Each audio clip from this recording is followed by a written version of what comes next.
issue that I'm most passionate about is affordable childcare. This isn't just a single parent issue. It's an issue that affects single mothers, single fathers, two-parent households, grandparents raising their grandchildren, and families of all kinds. When childcare isn't affordable, parents are forced to make impossible choices between work, school, and caring for their children. Employers also lose talented, hardworking people such as myself, and many parents alike who don't have reliable childcare. One of the greatest opportunities of being a JP Fellow was traveling to Washington, D.C. this year, where I met with congressional staff, including Senator Kevin Cramer. I was able to share my story and advocate for affordable childcare. That experience showed me that our voices matter and that policy members are able to hear directly from families like myself that how much their decisions affect us. Jeremiah program didn't just help me grow as a student and a mother. It gave me the confidence to become an advocate. My hope is that we continue creating policies that allow parents to earn a degree, build a career, and provide a better future for our children. When parents succeed, children succeed. Investing in families today creates stronger communities for tomorrow. Thank you.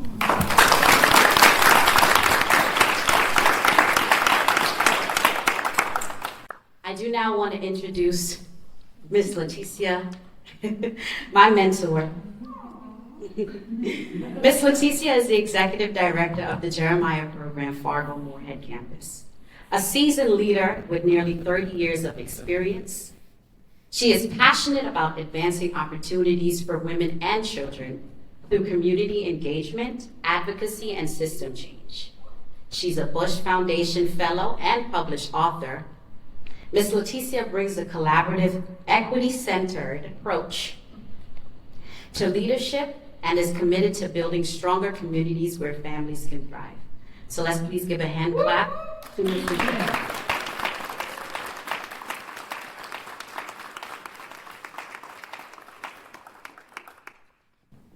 Good afternoon, everyone. Thank you so much, Mellisa, for sharing your story. Your experience is deeply personal, but it's also shared by far too many students and parents across the country. So as I listened to your story, I reflected on my own.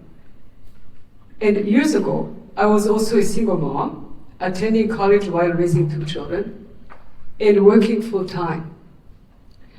My circumstances were not exactly the same, but I know what it feels like to balance work, parenting, and education, while hoping those sacrifices will create a better future for your family. While individual determination matters, lasting change happens when our systems evolve to better support families. At JP, we believe every parent deserves the opportunity to pursue an education without having to choose between caring for their children and investing in their own future. We know that education remains one of the strongest pathways to economic mobility. But as today's conversation will explore, the greatest barriers are often not a lack of talent or determination. More often, it's the systems surrounding student parents that make success harder than it needs to be. And that is why our work extends beyond direct services. Here in North Dakota, in Northwest Minnesota, this conversation is especially timely. We consistently have one of the lowest unemployment rates in the country, and employers across many industries continue to face workforce challenges and look for skilled employees. Student parents represent an often overlooked talent pipeline already living in our communities. It's about recognizing the talent, determination, and potential that already exist in our communities and asking how we can build systems that help families thrive, rather than simply asking families to overcome barriers. So when a student parent is unable to complete their education because childcare is unavailable, housing becomes unstable, financial insecurity becomes overwhelming, or other systemic barriers stand in the way, we do not just lose a student, we lose talent. We lose leadership and potential that our communities need. And we delay an opportunity for their children to experience greater stability and expanded possibilities. That is why this conversation is about more than supporting individual families. It's about asking how higher education, employers, policymakers, philanthropy, nonprofits, and communities can work together to remove unnecessary barriers so student parents can complete their education, achieve their goals, and create brighter futures for themselves, their children, and the communities we all share. So that brings us to today's conversation. We are honored to be joined by Nicole Lewis, founder and CEO of Generation Hope, and author of Student Parents, The Fight for Families, The Cost of Poverty, and the Power of College. Nicole's connection to this work is also personal. As a teen mother, she put herself through the College of William and Mary, beginning her freshman year when her daughter was just 3 months. That experience shaped her commitment to changing systems to student parents so that they can have greater opportunities to succeed. Through Generation Hope, Nicole works with the teen parents, higher education institutions, as Kara mentioned earlier, and policymakers to support the nearly 4 million parenting students pursuing higher education. Joining Nicole is Jeremiah Program President CEO, Chastity Lord, my coach. And Chastity leads Jeremiah Program's national work to disrupt generational poverty by supporting nearly 5,000 single mothers and their children across 9 campuses and a growing coalition across the country. A first-generation college graduate herself, Chastity has spent more than 2 decades advancing economic mobility and dismantling systems of inequity through leadership roles in organizations focused on education, advocacy, and social change. So today we have the opportunity to hear from 2 leaders who bring both lived experience and systems expertise to this important conversation. So as they walk up on stage, please join me in giving a warm Fargo-Moorhead welcome to Nicole Lewis.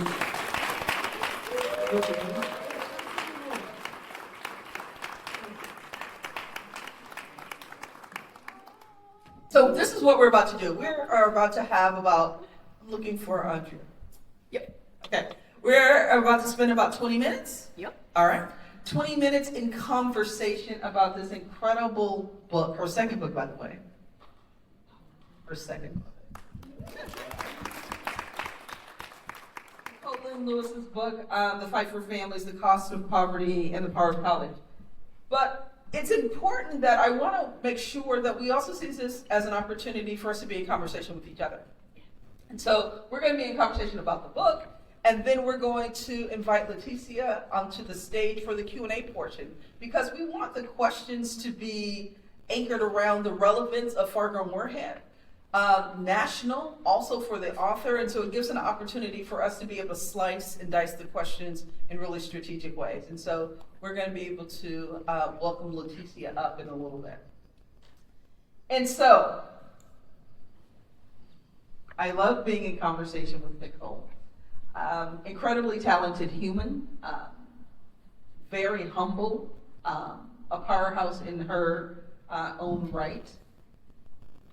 And so I'm just going to jump in. We're not going to do this little crescendo because there's a lot going on in the world, and I just want to jump into it. And so Nicole, one of the things I was thinking about, and I think this is something that a lot of folks are reflecting on right now are asking themselves, why college?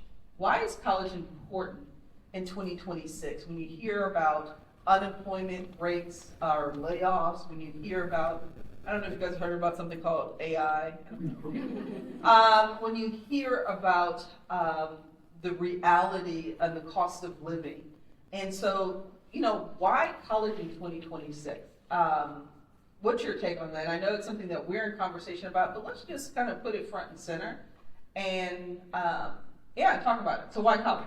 Yeah, absolutely. First, thank you so much for having me. Thank you. It's been great to meet some of you and signing your books, and just really deeply grateful for the series that we get to do together. I jokingly said we were literally together last week having a conversation very similar in New York. So I get to see Chastity through these book conversations like once a week, it feels like, in different great communities. So I'm really grateful for the partnership with Jeremiah program, the work that you all are doing, and deeply grateful to be in conversation with Chastity, who I consider a coach as well, Laetitia. I think many people would say that. I think it's a really good place to start is this question of why college in 2026. And as you said, you and I have talked a lot about this, but I think it's important, and it's something that I name in the book, and I specifically talk about in the book that there's this question of ROI when it comes to college. Is college still worth it? I think what's important for us to stop and do is really root ourselves in the data. And the data still is very clear to this day, even in 2026, that college is the surest pathway to economic mobility in this country. It still is, even with advances that we're seeing. And when we hear people... Or erosions. Right, exactly, yes. Let's truth tell today. Right. And so I think when we hear that question, we really have to stop, and also including looking at the data, we also have to stop and really examine who's asking that question. Why is that question being asked? Who is it being asked to? I say in the book that many of the congressmen and women who are posing that question are still sending their kids to college. So we really need to be clear about all of those things. And I think it's important for us as we are thinking about what is the puzzle when it comes to all the pieces that have to come together in terms of disrupting poverty, eradicating poverty, dismantling it. And higher education has to be a piece of that, not just for individuals, but for parents, for families, for caregivers. That has been less of the conversation, and what I really try to do in this book, and I know the work that we do each and every day, is make sure people keep that at the forefront. And I would add on to that, and I think that's worthy of multiple snaps. The question around the value of college is often about and from people who aren't having that conversation, I love to say, at their Thanksgiving tables. It's about other people's Thanksgiving tables. But the thing I want to add on to that is that we can have a conversation, and I think it's a valid one.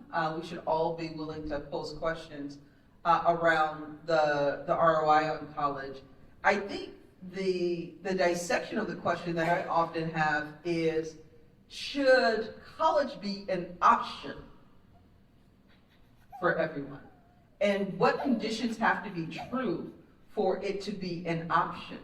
And when you take away it being an option for a certain sector of folks based on how many zeros in your bank account, I think that's worthy of a pause. Yeah. Within that. Can I just one quick thing? Yeah. It reminds me of the story I tell in the book. For my first book, Pregnant Girl, I was doing... Heard that first book. Flex. When I said it was like, oh, stop it. Like, it was like, in my first, not this one, the other one. Yeah, okay. In my first book, Pregnant Girl, I was doing a book tour and I was speaking to a group of teen mothers in, I think it was San Francisco, and we were having this really great conversation, and I tell the story in the book, but one of the moms said, she was really shy, and she had this question, she's like, looking to her teacher for encouragement to actually ask it, and she's like, why are you so obsessed with people going to college?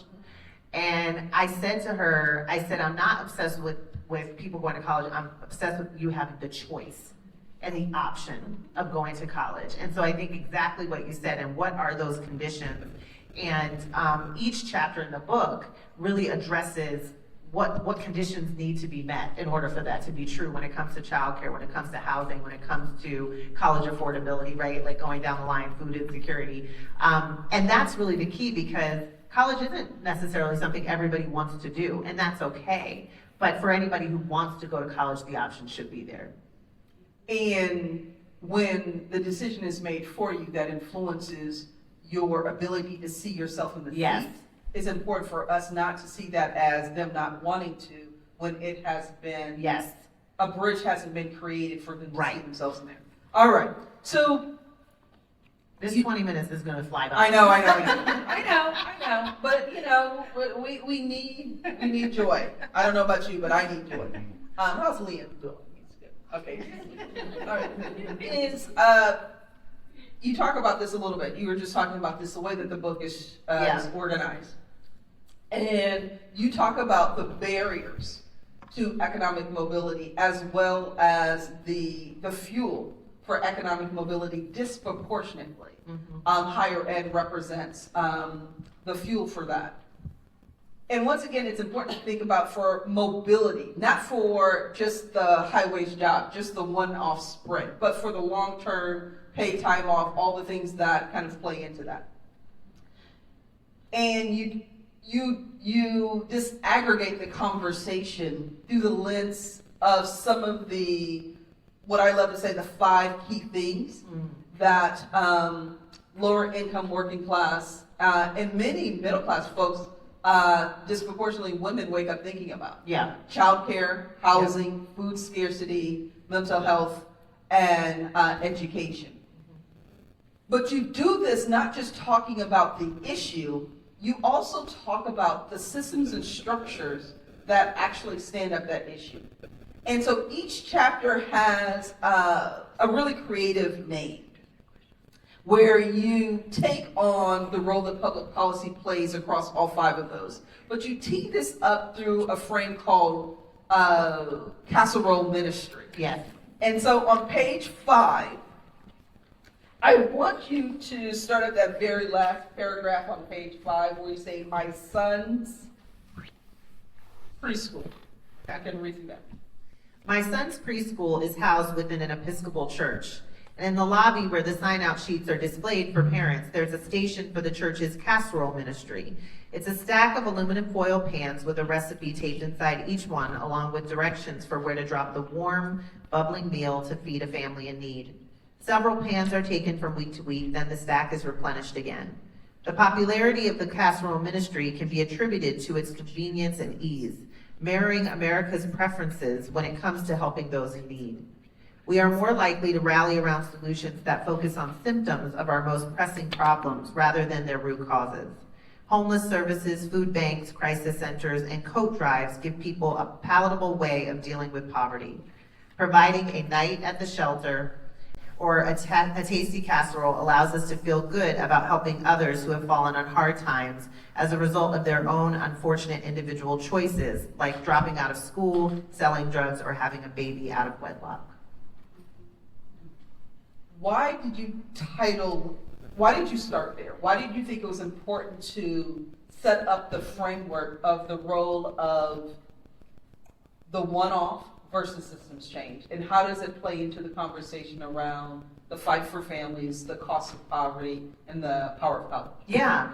I mean, it's literally on page 5 of the book for a reason, Yep. because I think if we're going to have real conversations about how to help families experience true economic mobility, we have to help people understand the layers of the work. And there is an essential, important need for basic needs, short-term, immediate supports. The coat drives, the canned good drives, the backpack drives, all of those things, really important.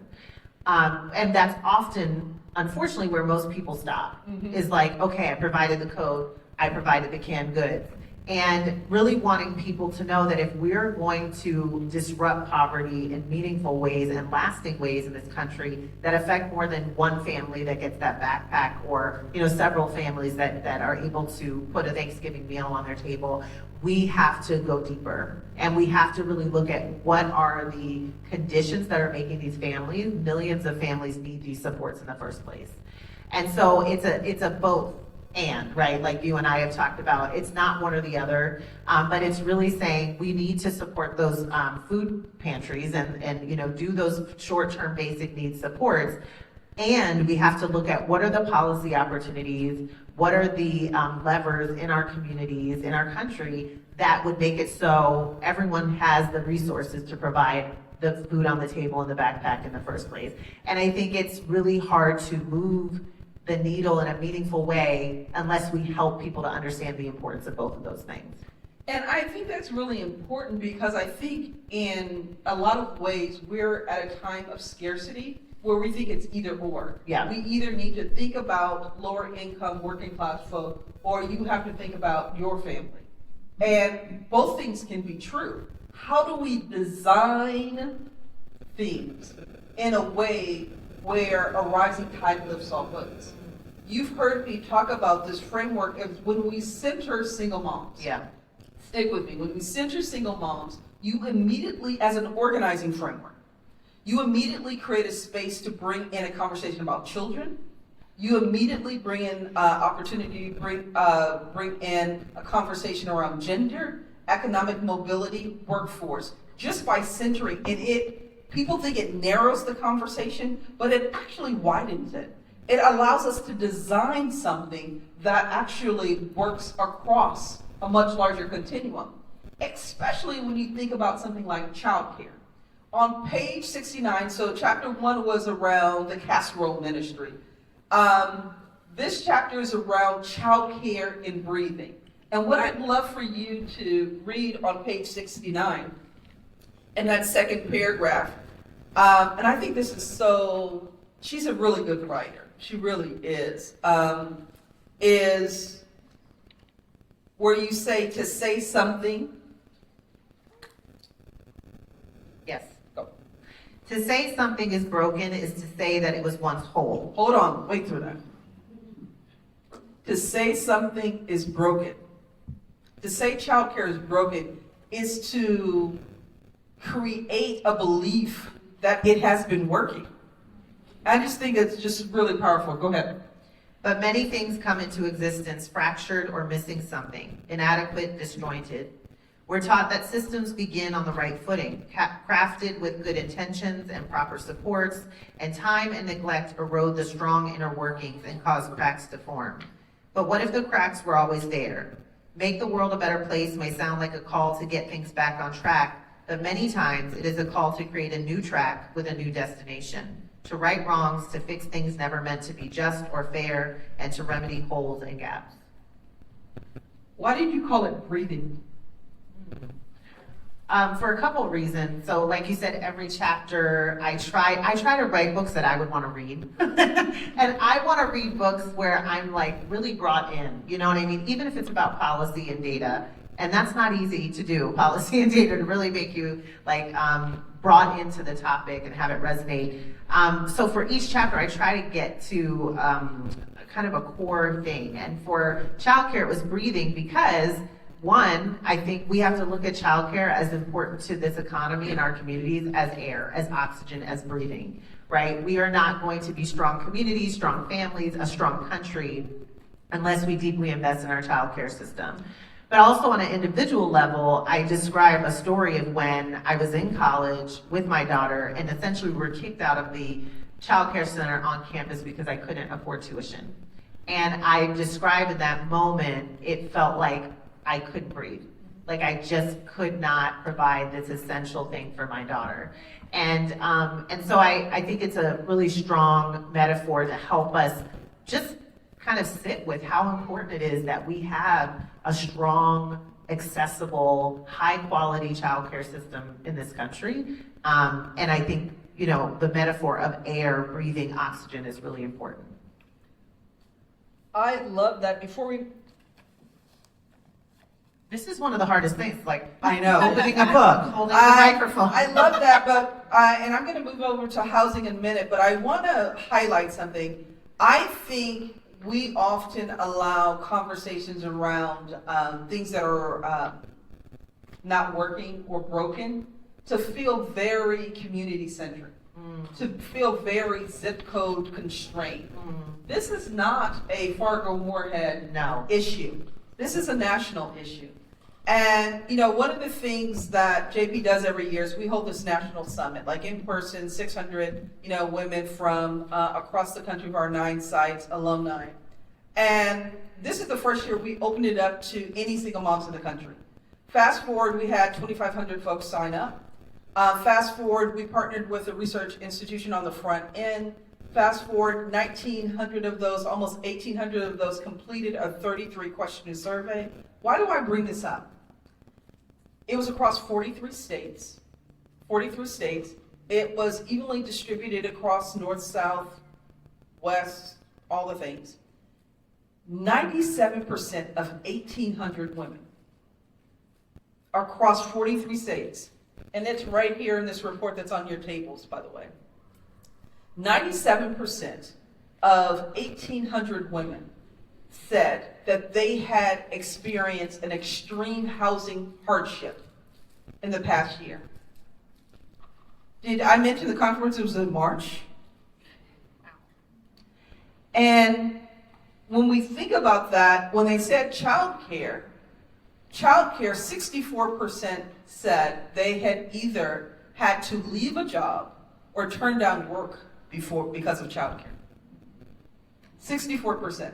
And so when we talk about housing, I want to anchor in what Nicole does so beautifully. I think the qualitative is important.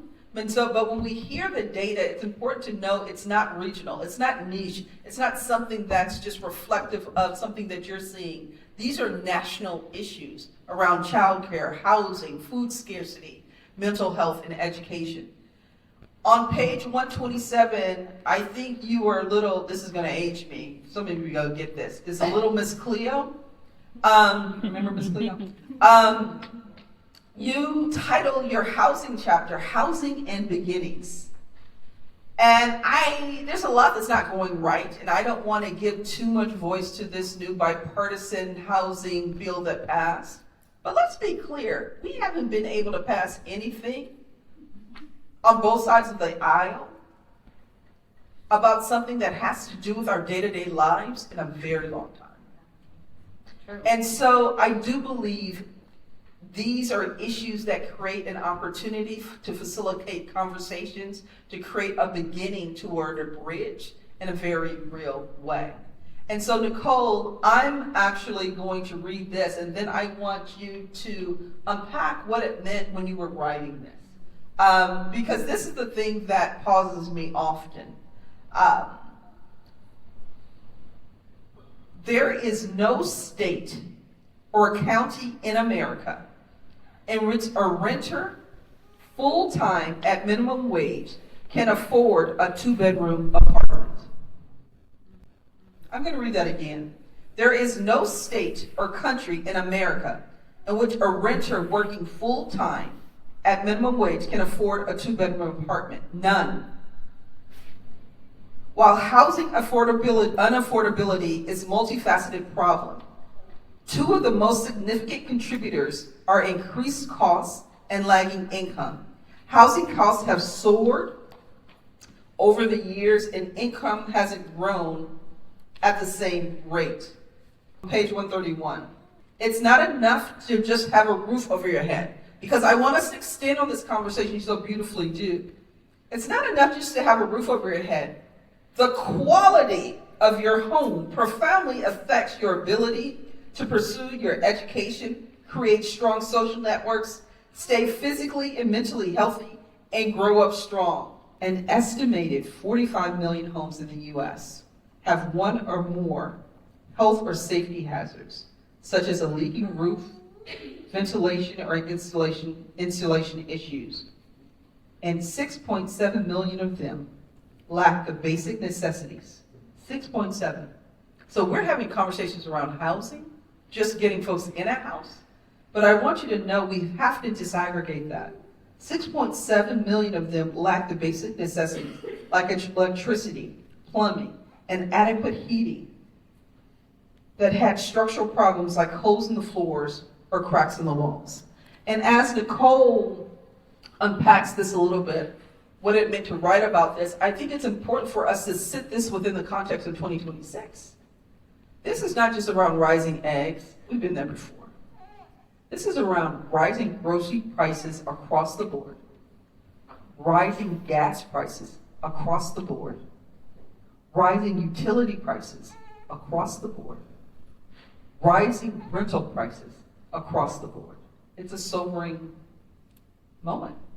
But we have to be willing to sit with what it means in a really real way. Talk to us about it. Yeah, I mean, I think one of the things that I've really appreciated about writing this book is being able to bring data to the forefront that I think most folks just don't know and aren't aware of. You know, the statistic that you talked about, no state or county in America. I think there's an assumption, oh, you just work harder and you can get that apartment, right? Get a job. Yeah, Get a job. and in some cases, like the research I touch on in the book, will say if, in order for you to afford that 2-bedroom apartment in California or DC, working at minimum wage, you'd have to work 120 hours a week, right? So it's just really being able to share statistics that I think help to illuminate how difficult it is for people to truly put a roof over their heads, put food on the table. I have a chapter around transportation insecurity, which we don't really talk about, but it's such a huge hurdle for people to be able to just be in spaces where there are opportunities, where there is quality education, you know, all of those things. And in housing, the other thing that I also wanted to really explore for myself, but also for readers, was the many facets of housing. It's not just getting people into housing, it's the quality of that housing. It is how we see families that are have fewer resources, how many times they're having to move. And when children are in homes or in families where they're having to move frequently because of evictions and poor quality in housing, the impact that that has on a child's own educational career, right? When we think about you know, all of the many pieces of housing. And I also talk about just like helping to drive home that while we're looking at data and research, like these are families. And I start the chapter off talking about, you know, when a home comes down, when a building comes down because it's going to be leveled and something else is going to go there or it's kind of fallen in on itself. One of the things I always think about is like, who lived in that house? Because at some point, somebody came through that door with a Christmas tree and a birthday cake and, you know, a newborn baby. Like every data point is a family and every home is a place where like people dream, right? So I'm always trying to drive home that these are more than just data points. These are people, these are lives, these are families. And I think that also helps us think about these issues differently. It's a lot easier to write things off or to, you know, kind of dismiss data when it doesn't feel personal, when it doesn't have a name attached to it. But I think for whether we're talking about food insecurity or childcare or housing, always thinking about it from the point of this is a family, right? It's more than a data point. And one of the things you do as you close out in chapter 9, the scars and the dream, you talk about the role of, you're talking about the, you know, somebody brought a Christmas tree, somebody brought a birthday cake, but it's also around just dignity. Before we go there, I want to ask folks in the audience, what's the federal minimum wage? What's the minimum wage here in Fargo-Moorhead? $7.25. And does anybody know what that makes up to annually if you're working 40 hours a week, full-time, over a year? Not very much. $15,080 pre-tax. $15,080 pre-tax. No PTO, no sick leave, no insurance. And so this whole frame of go and work, get a job. You're going to pay for childcare. You're going to pay for housing, food. And don't get me started on summer childcare because that is the biggest mafia racket going. But then we say, okay, let's go for $15 an hour. That's $30,000 pre-tax without Social Security taking out, with all of those things.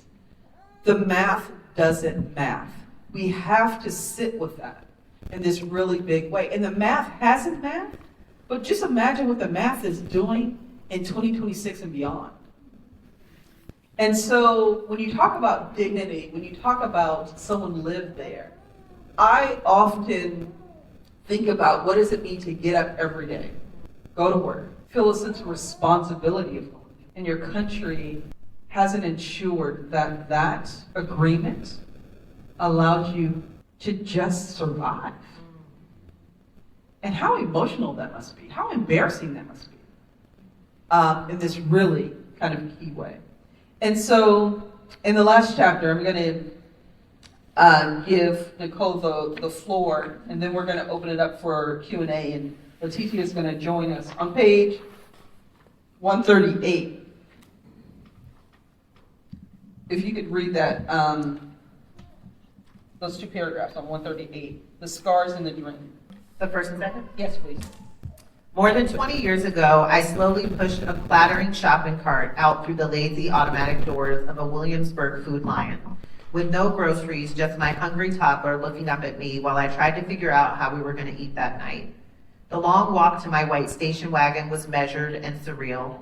Seconds before, I had stood at the cash register while the cashier told me, after trying my debit card several times, that it had been declined for about $20 worth of groceries. The people in line behind me were annoyed, checking their watches and peering ahead, trying to figure out what was taking so long. I quietly told the cashier, never mind, abandoned the food Narissa and I had just judiciously picked off the shelves, and made my way out to my car while Narissa inspected her baby doll, telling her she needed to brush her hair when we got home. This was one of the hardest and loneliest nights of my life. Living in scarcity can be incredibly isolating. You don't share things because you're too embarrassed to admit they happened, or because no one will fully understand, or because in not talking about them you think you can protect yourself from them ever happening again or haunting you. But burying and stifling our experiences doesn't stop them from impacting us, shaping us, and coloring the lens through which we see the world. This was a lesson I had to learn over time. I was once too scared to tell the grocery store story, not just the slow walk back to our car with an empty cart, but the next part, which was the hours that followed, because I thought telling it would disqualify me from something. Maybe I wouldn't meet the criteria for a scholarship or a promotion or just a chance. The most difficult part of the story to tell isn't what happened at the cash register. It's what happened when we were back in our campus apartment. I made Narissa some scrambled eggs and found her a lonely stick of string cheese in the refrigerator for dinner. She went to bed happy, her doll's hair neatly brushed. I went to bed hungry and cried. And you write, the fight for economic justice may feel complicated and full of jargon, conflicting theories, and complex equations. But at its core, it's quite simple. They need us to care, not in a superficial or pitying way, but in an urgent and connected way that translates into large-scale shifts. They need us to care more about them and their children than we do about stock prices, liquidity ratios, and the discomfort that comes with disrupting status quo. They need us, they need the best of us, the part that celebrates their humanity, their brilliance, and their potential, all bound up together in ours. We won't live to see it whole, but we must be committed to doing our part to get there, for ourselves, for each other, for our little ones. And perhaps this is the true dream of America, the attempt in all its beauty, complexity, and grandeur. Sometimes in an effort to not feel the hard, we don't want to talk about it. We just spent 20 minutes talking about the hard, talking about the fragile, talking about that which has never been whole, talking about the reality in which we currently live with a deep awareness of what is ahead of us in a lot of ways. But I love the way you ended it. I love the way that you talked about the collective responsibility of us as individuals. And you put something in there that I think is interesting. You say we may actually not live to see it whole, but it's still our responsibility. I'd love for you to take us to Q&A around how you actually stay hopeful, how you stay in this conversation in an aspirational way as well as a truth-telling way about the fight for the cost of poverty, the fight for families, and the power of college. Yeah. Something else I do in the book is I look at each of these challenges from a historical standpoint, because I think it's really hard for us to examine, for example, why childcare is so unaffordable and inaccessible in this country unless we go back and understand how we got here. Same with housing, same with food insecurity. And one of the beautiful things about history is it also teaches us how to be hopeful, because there are so many times in the history of this country where people push through incredible odds, incredibly oppressive legislation, conditions, policies, movements, and still were able to keep going. And so I think that's how I stay hopeful. One of the ways is knowing that I'm here sitting in this seat because people stayed hopeful in incredibly heavy, difficult conditions and lost their lives, to fight for people in this country to have true opportunities to live the American dream. And so that's important for me to hang on to, and I think it's important for all of us as we think about this time that we're living in, incredibly hard times, looking back and seeing all the people who fought to, get us here, and the responsibility each of us have to get us to the next place. Yeah. All set? Please join me in welcoming Laetitia to the stage as we move into Q&A.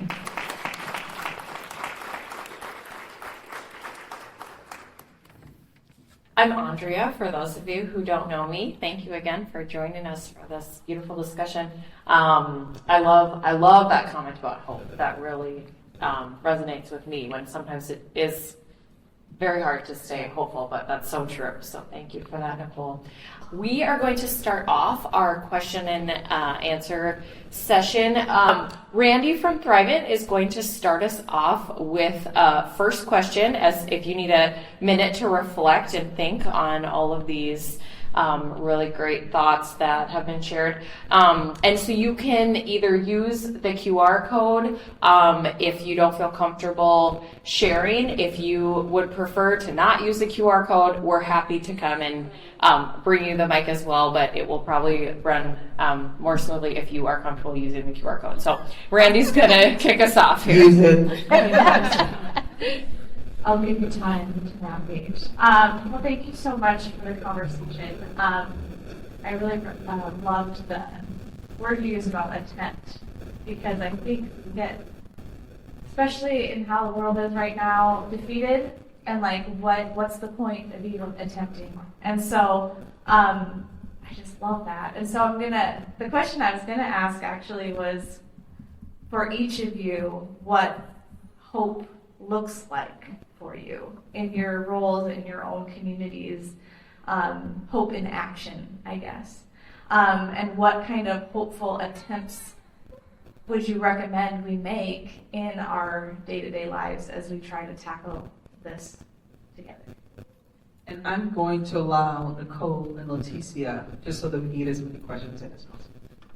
Yeah, first I will say the attempt, in the last couple of paragraphs of the book, I quote Toni Morrison. She was at an event and someone asked almost that exact same question, like, how do you stay hopeful when, I can't remember the exact wording, but in the midst of all the things, the trauma, out in the world personally. And she was very beautiful in how she put it. She kind of said, you don't always come through it whole, right? But she said, but that's the beauty of it. That's the grandeur of it. It's the attempt that is what is beautiful. And I think as we look at even our own lives, right? Perfection is boring.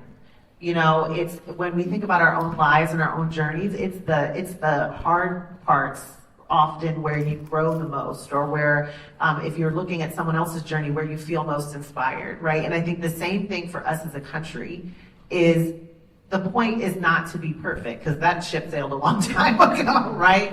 But it's the attempt to get it right. It's the getting back up. If we look at history again and we see the people we admire the most are the people who pushed through all the hard stuff, right? And who said, we've got to fight for what this country should be. And so I just love that, and I think it resonates with me personally, but also in terms of how do we get up every day and do the work? It's the attempt. That's what makes it really beautiful. And I think there's different ways to do that. Some of it is the joy that Chastity talked about. Is like, how do we continue to carve out the joy and be intentional with the joy?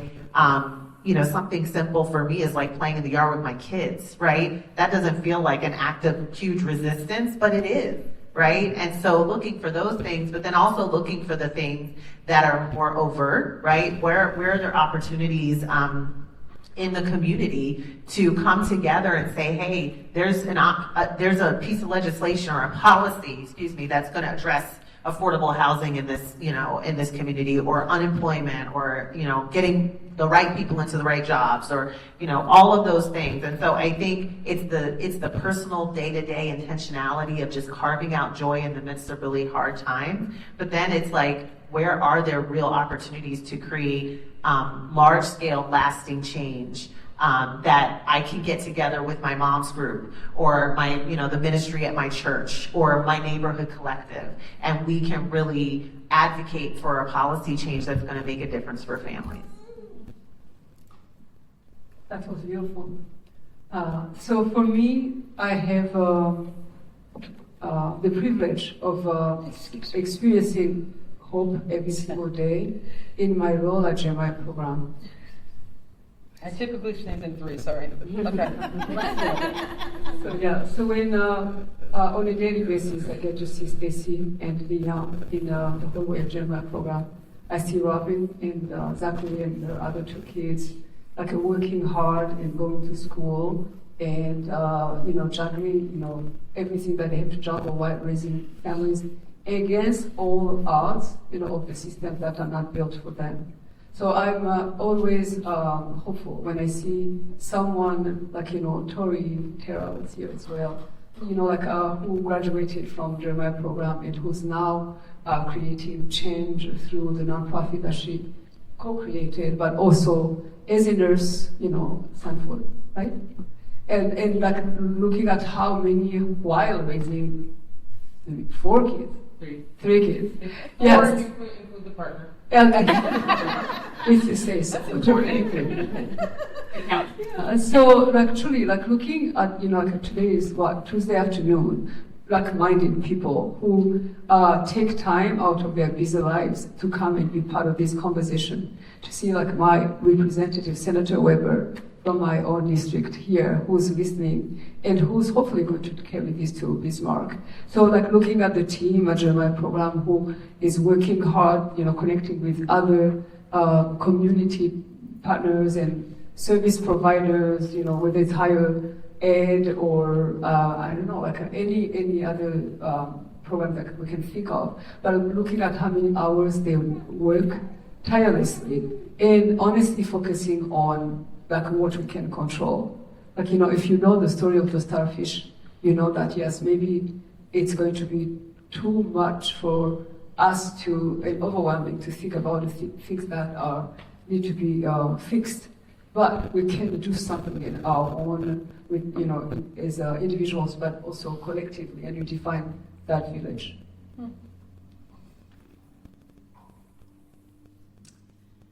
Your book highlights, I think this is for Nicole, your book highlights incredible resilience, but resilience can sometimes become an expectation rather than an exception. How do we celebrate resilience without normalizing systems that require people to overcome unnecessary barriers? Yeah, it's a great question. Resilience is a tough word, and one at Generation Hope that we're very careful about using, because I think for exactly that, I spoke on a panel in the summer on caregiving in Hollywood, and I was speaking in front of some another drop. You said I was humble, and now you're ruining that perception. But I was speaking in front of these Hollywood executives, and the whole point was how we can infuse the caregiving narrative more into TV shows and movies and all of that. And one of the things that I talked about was we have these stories of heroic people exhibiting this resilience against all odds, especially caregiving stories. Pursuit of Happiness, for example, with Will Smith, right? Made by Stephanie Land.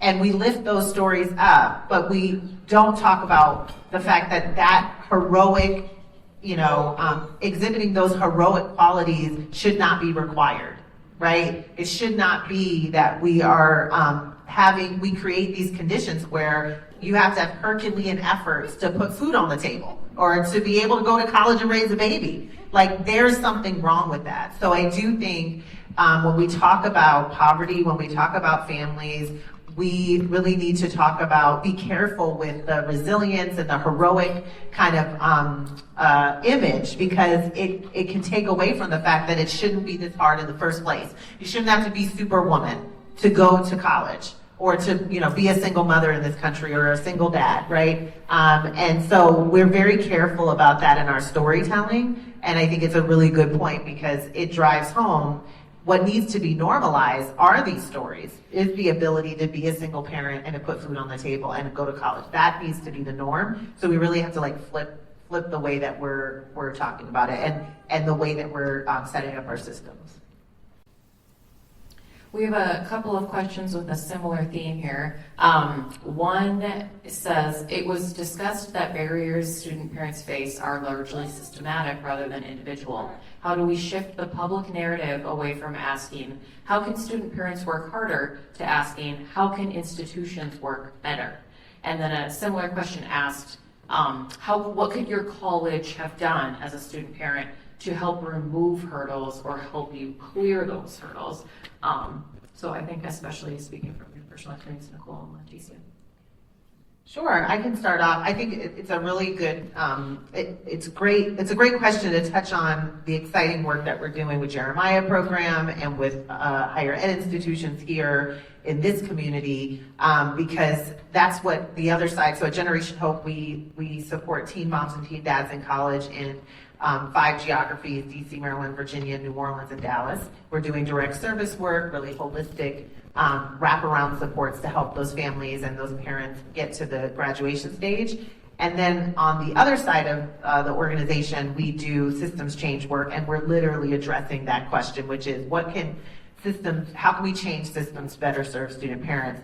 And institutions, for example, colleges. So we have a whole program called Family U, and we're really excited to be working with 3 institutions from this community to be able to help them continue to transform their campuses to be more family friendly and family inclusive. I have to shout out Dr. Tia Dolay, who's our Director of Learning and Innovation and leads this amazing work. We've worked with 24 colleges across the country in doing this work, and that number's growing with the new cohort that we're welcoming.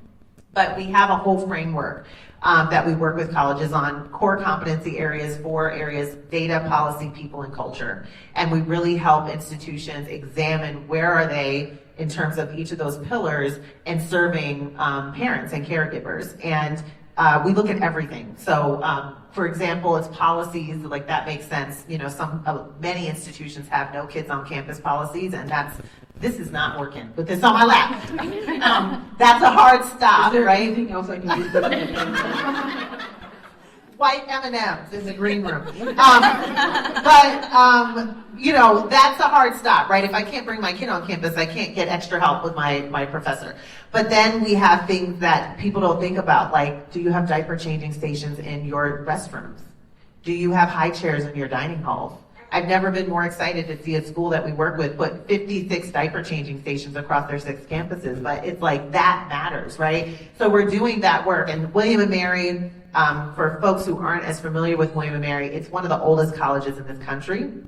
And I think it is a perfect representation of like a very traditional college that has the like higher ed DNA baked into it, right? And so a person like me was never meant to really go to William & Mary. I was not seen, I was invisible. I had to piece together all of these supports in order for me to figure out how to graduate, how to just find things on campus, basic things like that. So I'm really thankful that the work that Dr. Dole leads, that we are able to now help institutions figure that out and help them really say, it may have been done this way for a long time, but that doesn't mean we have to continue to do it that way. And there's ways that we can better step up and serve families. So starting with campus practices, I wish my professors or the administrators had asked me or asked the other fellow students who was taking care of family while in school. I don't think that anyone showed interest in getting to know us, and I didn't feel like I was known as a parent, Yeah. but I was, or a caregiver. I was known as a student who needed and was expected to deliver exactly the same deadlines as every other student. So no one cared whether you had paid rent, or whether you had had to make a decision between taking my child to a doctor's appointment or instead of doing my assignment, or if truly no one cared. I felt like alone.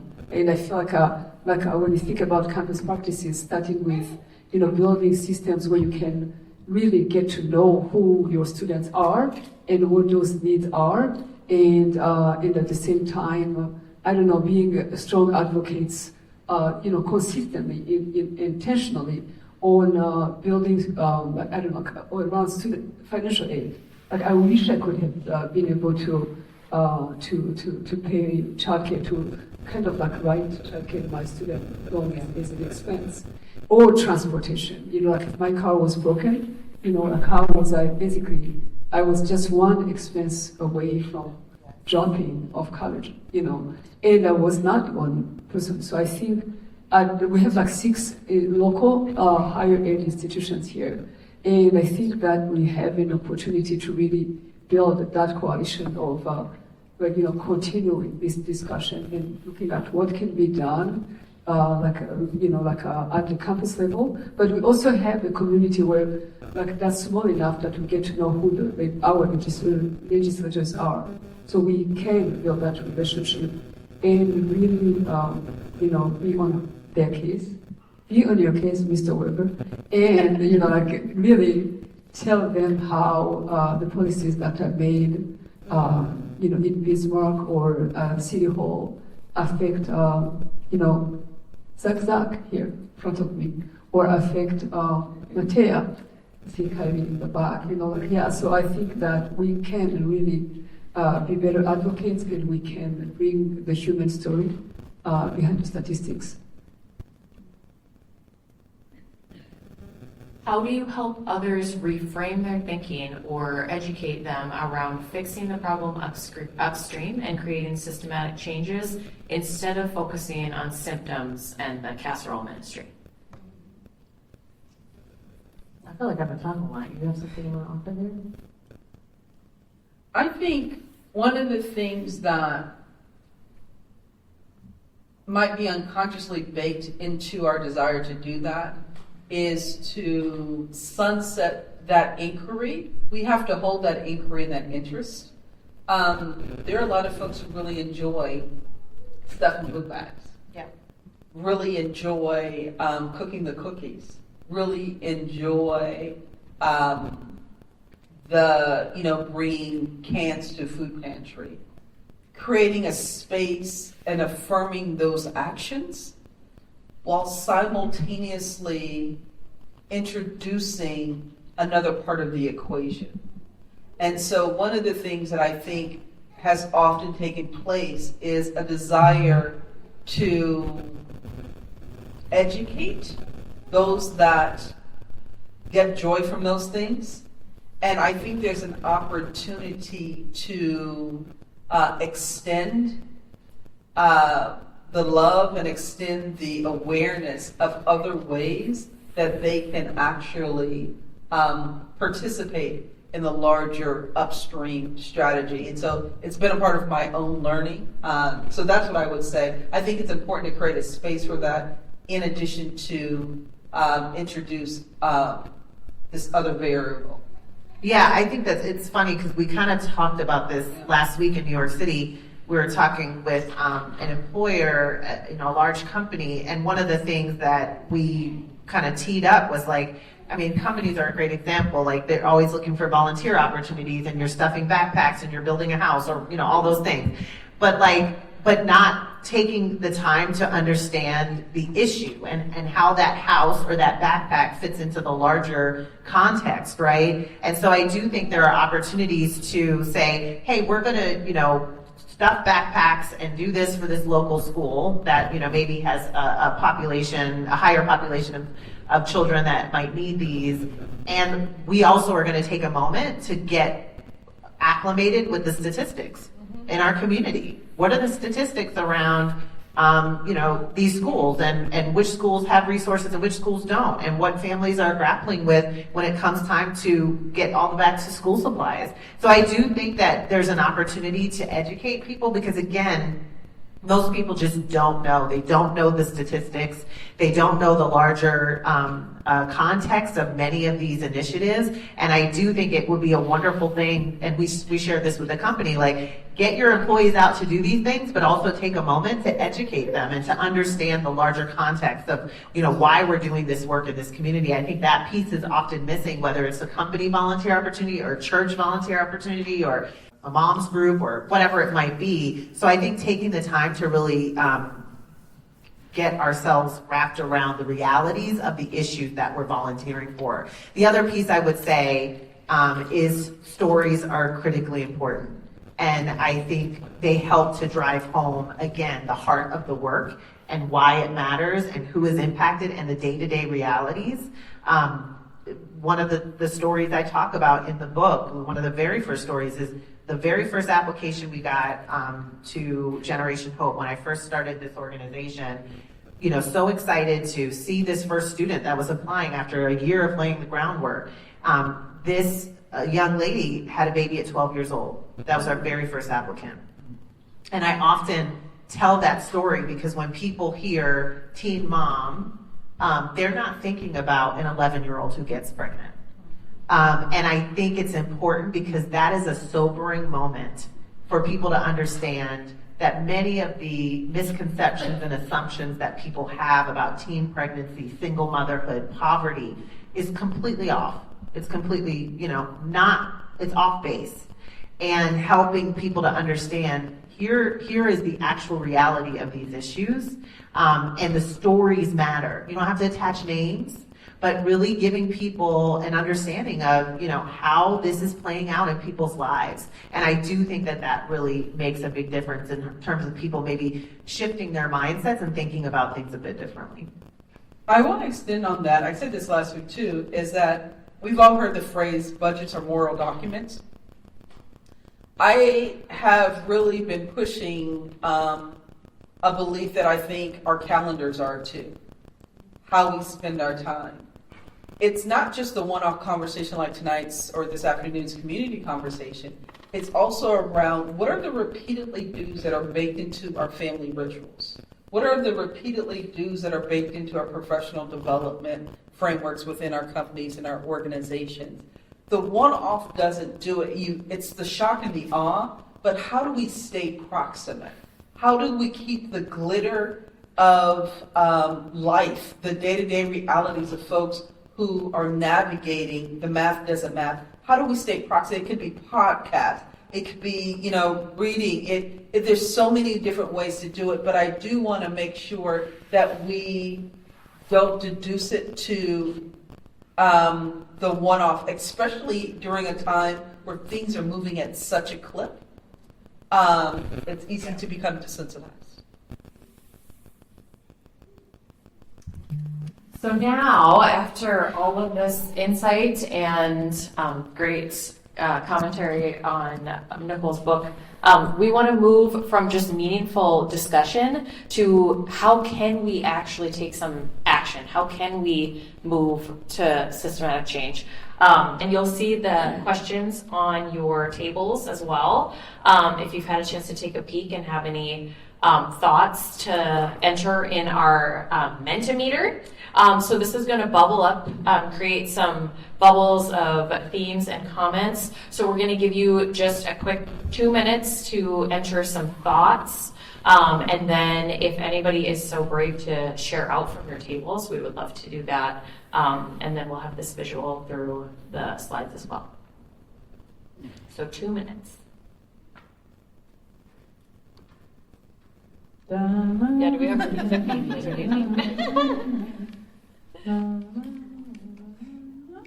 That's all I know. Okay, we see a lot of responses bubbling up already, which is great. So, does anybody have some of these thoughts you'd like to highlight from your tables? Thank you. Can you please stand and I will bring you the mic.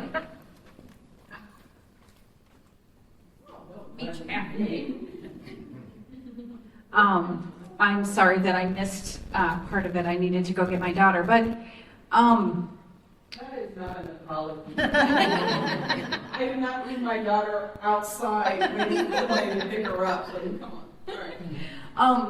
but anyway, I am a Girl Scout leader, and one of the shifts we have made in Girl Scouting since I was a Girl Scout is that we have gone from service projects to take action projects.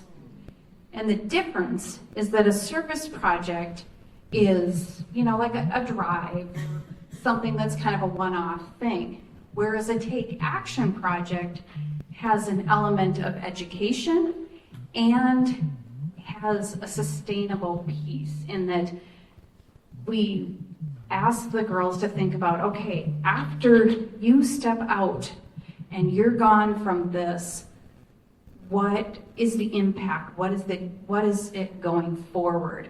And so one of the things that I see Jeremiah program doing is taking that step of that we're not just educating one, we're educating two or more.